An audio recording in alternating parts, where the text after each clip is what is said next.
नमस्कार। मैं राकेश और आप मुझे सुन रहे हो टैक्स जंक्शन पर। तो दोस्तों, पति पत्नी एक साथ रह रहे रहते। पति जो है उनको पेंशन मिल रहा रहता है, लेकिन पति की अचानक से एक्सीडेंट में मौत हो जाती है। उसके बाद पति को जो पेंशन मिल रहा रहता है उसका आधा हिस्सा ही पत्नी को दिया जाता है। अगर पत्नी को पेंशन कम मिल रहा है तो क्या पत्नी को मोटर एक्सीडेंट क्लेम लेने का अधिकार है कि नहीं, ऐसा केस दाखिल हुआ था इलाहाबाद हाईकोर्ट में। आइए करते हैं हम उस बारे में बातचीत। हम आपको बता दें कि यह केस पहले ट्राइब्यूनल में दाखिल हुआ था। ट्राइब्यूनल ने पत्नी को सिर्फ 70,000 रुपए देने का ऐलान किया था। पत्नी जो है वो नाराज हो गई थी और वो पहुंच गई थी इलाहाबाद हाईकोर्ट में। आइए जानते हैं कि ये केस में क्या क्या मुद्दे सामने आ रहे थे। जो पति थे उनका उम्र था 62 ईयर्स। पति जो थे वो कार एक्सीडेंट में गुजर गए थे। पति गुजर जाने के बाद जो पत्नी थी ये इकलौती वारिस थी अपने पति की, तो इसलिए उनका पूरा अधिकार था। लेकिन क्या किया गया, पति जो है वो रेलवे में जॉब कर रहे थे, रेलवे के रिटायर्ड एम्प्लॉय थे। पति को तब 28,000 की पेंशन आती थी।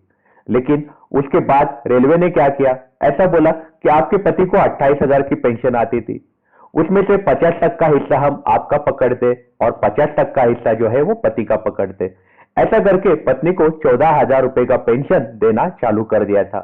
पति का हिस्सा जो है वो काट लिया गया था पेंशन में से। ये केस जब ट्राइब्यूनल में पहुंचा था तो ट्राइब्यूनल ने क्या क्या मुद्दे रखे थे जिससे पत्नी नाराज हुई थी। ट्राइब्यूनल ने ऐसा बोला कि जो पत्नी जो है वो लीगल रिप्रेजेंटेटिव है और पत्नी को ऐसा बोला गया था कि आप अपने पति का इनकम कितना था जब वो गुजर गए वो हमें आप बताओ। तो पत्नी ने ऐसा बोला था कि मेरे पति का इनकम था 30,000 रुपए। 30,000 रुपए मेरे पति का इनकम था, ऐसा पत्नी ने बोला था। लेकिन पत्नी उसके तहत कोई डॉक्यूमेंट सबमिट नहीं कर पाई थी। तो ट्राइब्यूनल ने ऐसा बोला कि आप कोई भी डॉक्यूमेंट सबमिट नहीं कर पाए हो, इसलिए 30,000 रुपए आपके पति की इनकम नहीं है। ट्राइब्यूनल ने पत्नी को ऐसा बोला कि आपके पति को पेंशन मिल रही थी 28,000 और जैसे आपके पति गुजर गए तब से आपको 14,000 रुपए की फैमिली पेंशन आपको मिल रही है। 14,000 रुपए पति का हिस्सा काट लिया गया है, 50% का हिस्सा जो है वो पति के नाम का था, वो काट लिया गया है और 50% का आपको मिल रहा है 14,000।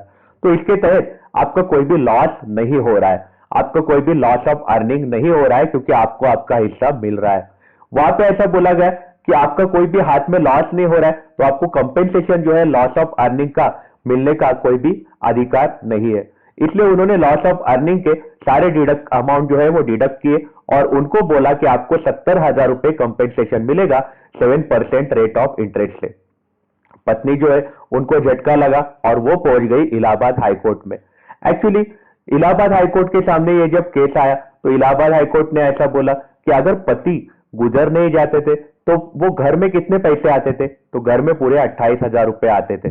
14,000 रुपए पेंशन के पति के नाम के 50% का काट लिए गए, यही सबसे पहले गलत बात थी। पत्नी के लिए ये बहुत ही गलत बात थी। वो विधवा पत्नी है, पति गुजर जाने के बाद पेंशन पूरा आधा कर लिया है। तो इलाहाबाद हाईकोर्ट ने ऐसा बोला कि ये गलत बात थी कि आधा पेंशन काट लिया है ऑलरेडी और उस पर कंपेंसेशन उनका लॉस ऑफ अर्निंग कैसे क्या काट लिया। तो इलाहाबाद हाईकोर्ट ने उनको बोला, ट्राइब्यूनल का जो फैसला था उस पर इलाहाबाद हाईकोर्ट ने ऐसा बोला कि ये जो कैलकुलेशन है इसमें पति जो है ये 61 से 65 इयर्स के एज ब्रैकेट में आते हैं, इसलिए यहाँ पे मल्टीप्लायर लगाना चाहिए 7 का। पति को जो अर्निंग मिल रही थी वो पत्नी को भी मिलने वाली है, ऐसा फैसला इलाहाबाद हाईकोर्ट ने लिया और मल्टीप्लायर ऐड करने को बोला। तो उन्होंने मल्टीप्लायर ऐड करके फिगर सामने रखी। उन्होंने बोला 5,000 महीने का, 12 महीने का, ये इंटू 7 का मल्टीप्लायर, ऐसा करके 4,20,000 रुपए का कंपेंसेशन देने को बोला। साथ ही साथ 70,000 रुपए जो पत्नी के नाम के थे वो भी देने को बोला। प्लस उन्होंने बोला कि हर साल, हर 3 साल में 10% का इंक्रीमेंट करने को बोला। तो टोटल कंपेंसेशन पत्नी को देने को बोला है 4,97,000।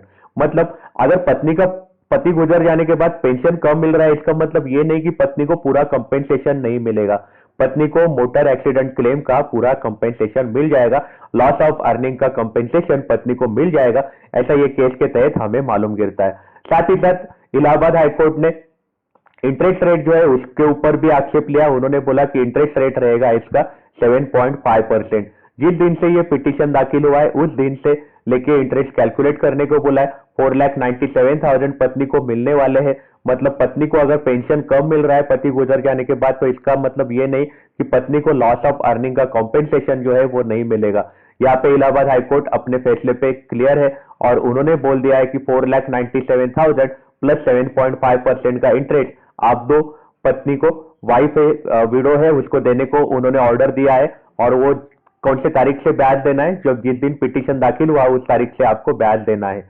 और साथ ही साथ इलाहाबाद हाईकोर्ट ने फैसला दिया है कि पत्नी जो है ये कोई इलिटरेट नहीं है, अच्छी खासी पढ़ी लिखी है, इसलिए उनकी जो अमाउंट है ये कहीं इन्वेस्ट करने की जरूरत नहीं है, उनको सारी की सारी अमाउंट है वो बैंक अकाउंट में उनके ट्रांसफर करो 8 हफ्ते के अंदर। ऐसा फैसला इलाहाबाद हाईकोर्ट ने दिया है। मतलब ये केस अपने को ये जानकारी देता है कि अगर पत्नी की पेंशन अगर कम हुई है, आधी हो गई है, तो भी पत्नी को कंपेंसेशन है वो अच्छा खासा पूरा का पूरा मिलने वाला है लॉस ऑफ अर्निंग का। ये फैसला इलाहाबाद हाईकोर्ट ने दिया है। मोटर एक्सीडेंट क्लेम का जो कंपेंसेशन है वो पत्नी को पूरा का पूरा मिल गया है। तो आपकी इस बारे में क्या राय है, हमें आप कमेंट सेक्शन में जरूर बताइएगा। आप अपना ख्याल रखिएगा। अगर आप काम के लिए बाहर निकल रहे हो तो आप अपने आप को सैनिटाइज जरूर करिएगा। Take care, have a nice day.